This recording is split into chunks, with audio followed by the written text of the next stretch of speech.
आज एक ऐसे जन स्वराज से हमने बात करने वाला हूं जो जन स्वराज में रहते हुए, अभी विधायक नहीं रहते हुए भी विधायक वाले सारे कर्तव्य निभा रहे हैं। नाम है सुबोध कुमार जी।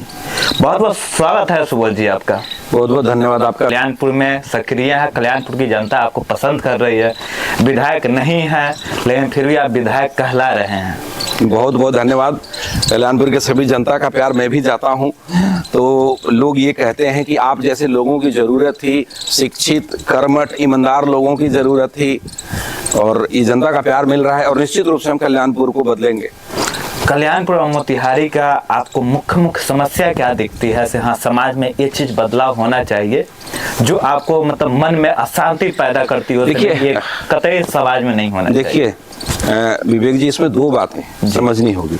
एक तो जो पूरे राज्य की समस्या है, राज्य की समस्या तो शायद तभी पूरी तरीके से ठीक होगी जब जनसुराज सत्ता में आएगी।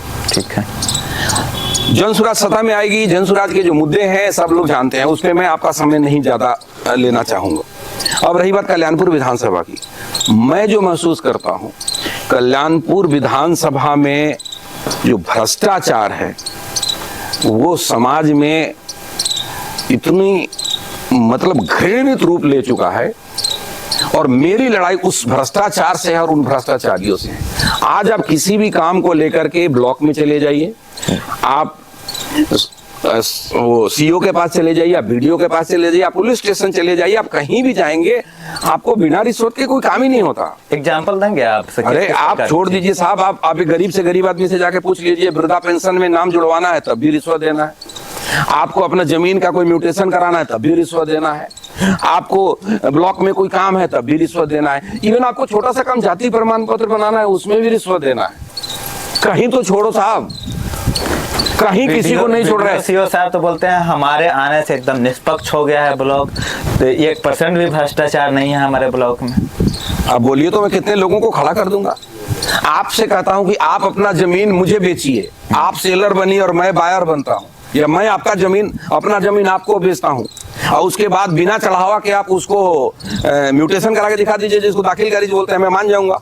मैं तो खुलेआम मंचों से बोलता हूं। वो आपको बोलेंगे मैं भ्रष्टाचार नहीं करता हूं, और आपको 6 महीने तक लटकाएंगे ताकि आप खुद ही बोले कि सर कुछ पैसे ले लो और मेरा काम करवा दो। क्योंकि आप समझ रहे हैं कि मैं 6 बार जाऊंगा तो मेरा काम भी हैम्पर हो रहा है, मेरा पैसा भी खराब हो रहा है, मेरा पेट्रोल का खर्चा भी जा रहा है। तो हाथ जोड़ेंगे, गिड़गिड़ाएंगे कि सर 5,000 ले लो, 10,000 ले लो, और वो इसीलिए ऐसा लंबा खींचते जा रहे हैं कि आप मजबूर होकर के पैसा दे दें। और ये उनको भी मालूम है और उनके आकाओं को भी मालूम है।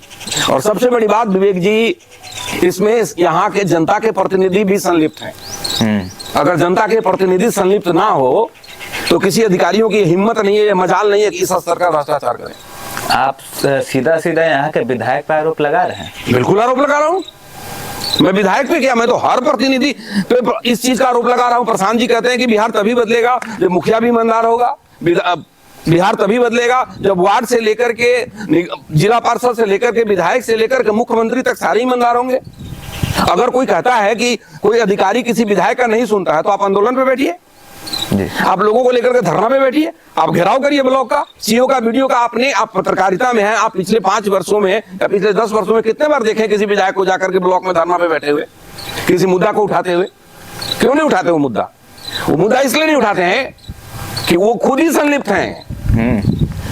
जो पैसे जाते हैं वो किस प्रकार से संलिप्त हैं, ये जग जाहिर है उनकी संलिप्तता। मैं अपने जनता के समक्ष, अगर मैं विधायक हूं और मेरे पास कोई जनता आता है, मेरा काम है उसके हक में जाकर के अधिकारियों के पास बात रखना, उसको समझाना, उससे लड़ना।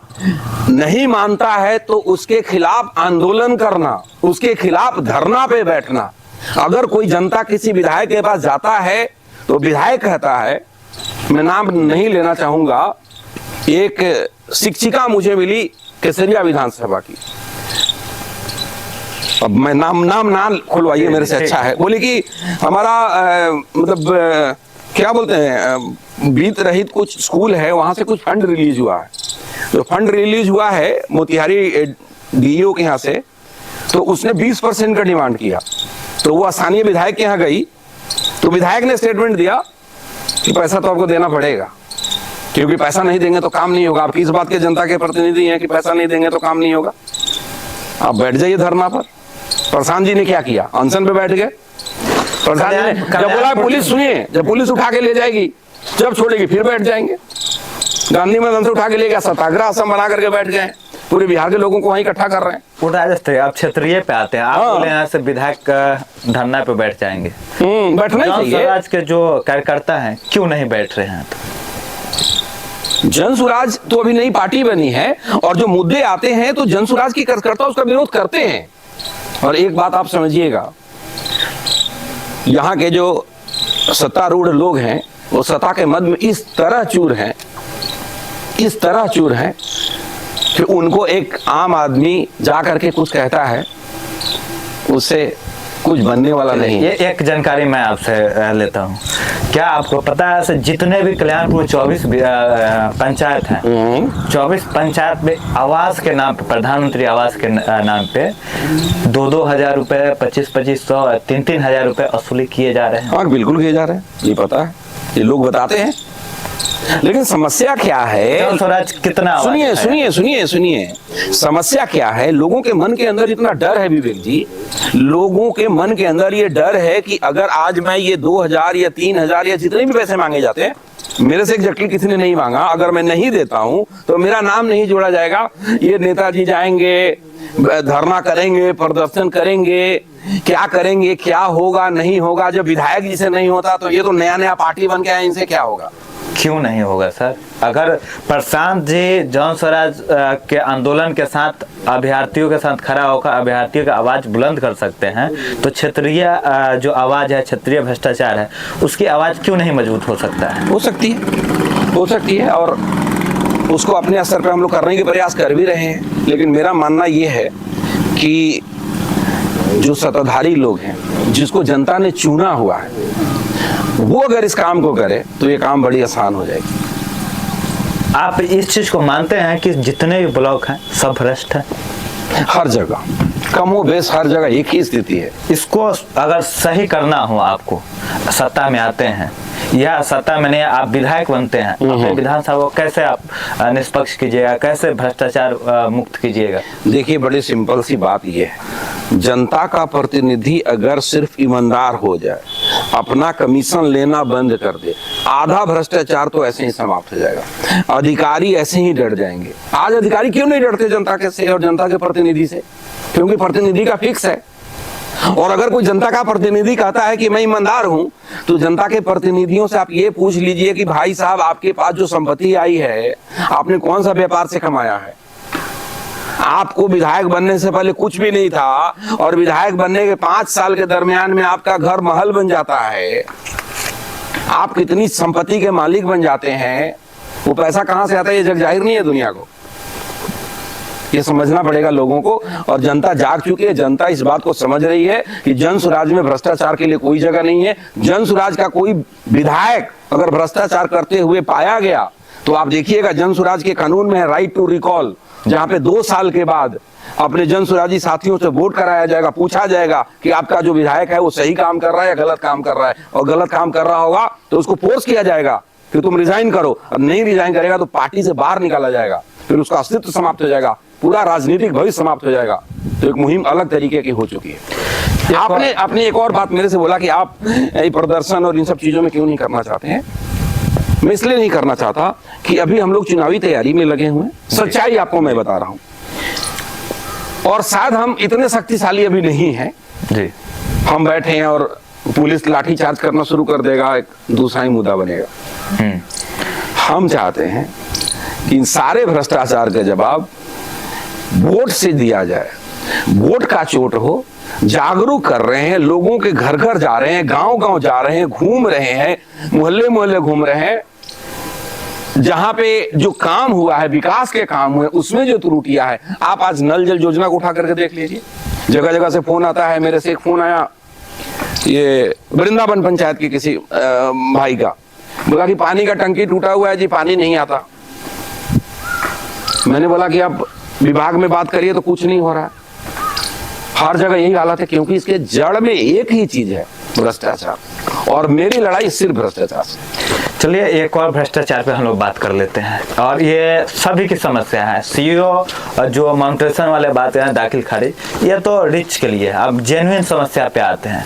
पुलिस व्यवस्था, जो दबे हुए तबके हैं उनके साथ नाइंसाफी होती है, और जो बड़े तबके पे हैं, जो रिच हैं, उन पे कानूनी कार्रवाई नहीं होता है। किस प्रकार की ये व्यवस्था है?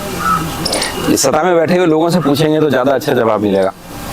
पर मैं तो एक आपके पास भी बहुत सारे केस आते हैं। सुनिए से बाबूजी थोड़ा सिफारिश कर दीजिए, हमारी सुनवाई हो जाएगी। देखिए, और उनकी सुनवाई नहीं होती है तभी तो आपके पास आते हैं। इसको कैसे ठीक? वो मेरी भी सुनवाई नहीं होगी, सच्चाई बता रहा हूँ, मेरी भी सुनवाई नहीं होगी, किसी की सुनवाई नहीं होगी। सुनवाई तब होगी जब आमूल चूल व्यवस्था में परिवर्तन होगा। ये सुनवाई तब होने वाली है जब जनसुराज की सरकार बनेगी। आप एक बात समझिएगा, बात सिर्फ पुलिस स्टेशन की नहीं है, बात सिर्फ एक दरोगा की नहीं है, बात सिर्फ एक पुलिस इंस्पेक्टर की नहीं है। सुनिए मेरी बात, जो गांव में रह रहे हैं उनके लिए एक पुलिस स्टेशन और एक ब्लॉक के अलावा उनके कोई अरे साहब, जब पुलिस अधिकारियों को इस बात का डर ही नहीं है कि मेरे ऊपर कोई कार्रवाई हो सकती है, तो वो क्यों नहीं भ्रष्टाचार करेगा? पुलिस अधिकारियों के ऊपर कार्रवाई करने वाले जो ऊपर के आला अधिकारी बैठे हैं, उनको 4 पदाधिकारी चला रहे हैं बिहार में बैठे हुए, जो प्रधान जी हमेशा बोलते हैं। नीतीश जी तो उसका कोई संज्ञान ही नहीं लेते। तो पुलिस वाला तो मेरे शहर से डरने वाला है, डरने वाला नहीं है। उसको तो अपने एसपी का डर है, और एसपी को आईजी, डीआईजी, डीजीपी का डर है। अब ये सारा ऊपर से नीचे तक भ्रष्टाचार पड़ा हुआ है, तो एक आम आदमी जाकर के क्या ही उसको कर लेगा। इसीलिए जनता के, सभी जनता से आग्रह है कि आप लोग प्रशांत जी को लाइए, जनसुराज को लाइए, एक नए बिहार का निर्माण करिए। एक और चीज आपसे पूछना चाहेंगे, बिहार में शराबबंदी कितना % है? बिहार में छोड़िए, कल्याणपुर में कितना %? 0% है। शराबबंदी है ही नहीं कहीं। शराबबंदी सिर्फ कागज में है। शराबबंदी करके बिहार सरकार के खजाना के ऊपर चोट पहुंचाया गया। शराबबंदी करके पुलिस और माफियों को अमीर बनाया गया।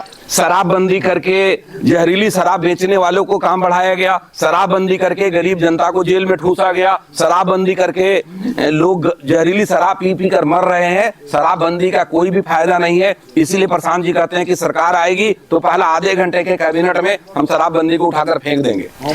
बस एक चीज आपसे पूछेंगे, कल्याणपुर थाना के अंतर्गत कोई एक जगह बताइए जहाँ शराब नहीं मिलता हो। अब तो सब देखिए, आप सोशल मीडिया पे इतने मीम्स देखते होंगे जी। लोग कहते हैं कि शराब बिहार में भगवान की तरह है, दिखते कहीं नहीं है, प्रकट कहीं भी, दिल से याद कीजिए आ जाए, प्रकट कहीं भी हो जाते हैं। मैं तो शराब पीता नहीं कि मुझे पता होगा कौन बेचता है, लेकिन ये मैं लोगों से सुनता हूँ कि भैया प्रकट हो जाते हैं जिसको भी चाहिए। आपका अब लंबा समय नहीं लेंगे, काफी ज्यादा हो गया, लेकिन आपसे कुछ चीजें हम जनता के प्रति वादा चाहते हैं, करेंगे? बिल्कुल करेंगे, वादा करेंगे नहीं, निभाएंगे। कल्याणपुर या मोतिहारी, क्योंकि आप विधायक अगर बनते हैं, जैसे जनता की पुकार है, तो स्वाभाविक सी बात है एक जिला को भी आप विधानसभा में रिप्रेजेंट करेंगे।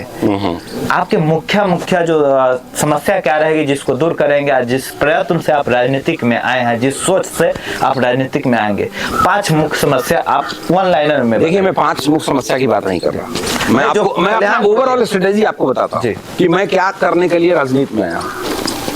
मैं जनसुराज के साथियों की पूरी पंचायत स्तरीय और पूरी वार्ड स्तरीय कमेटी बना रहा हूं, ताकि वहां की जो जनता की समस्या है उस समस्या को हम चिन्हित करके अपने पार्टी तक और सरकार तक पहुंचा सके एक काम, ताकि जो जेन्युइन काम है वो हो सके। जब मेरे पास 34 के 34 पंचायत की समस्याएं हैं और मैं अकेला उसको चिन्हित नहीं कर सकता, वो पूरी जनता ही करेगी। तो हम भ्रमण करके, वो कहते हैं ना, प्रधान जी कहते हैं कि मंथ रहे हैं पूरे बिहार को, तो मंथन करके हम भी वैसे लोगों को जोड़ रहे हैं जो एक्चुअल में समस्या को लेकर आएगा। वो ये नहीं आएगा कि मेरा पड़ोसी से लड़ाई हो गया है, भाई मेरा पैरवी कर दीजिए, ना, ऐसे लोगों के लिए जगह नहीं है। भाई पड़ोसी से आपकी लड़ाई हो गई है तो आपस में आप फैसला करिए, उसमें मैं किसी के पक्ष नहीं ले सकता। आपके यहाँ जो समस्या है उसको चिन्हित करना है, उसको ऊपर तक पहुंचाना है।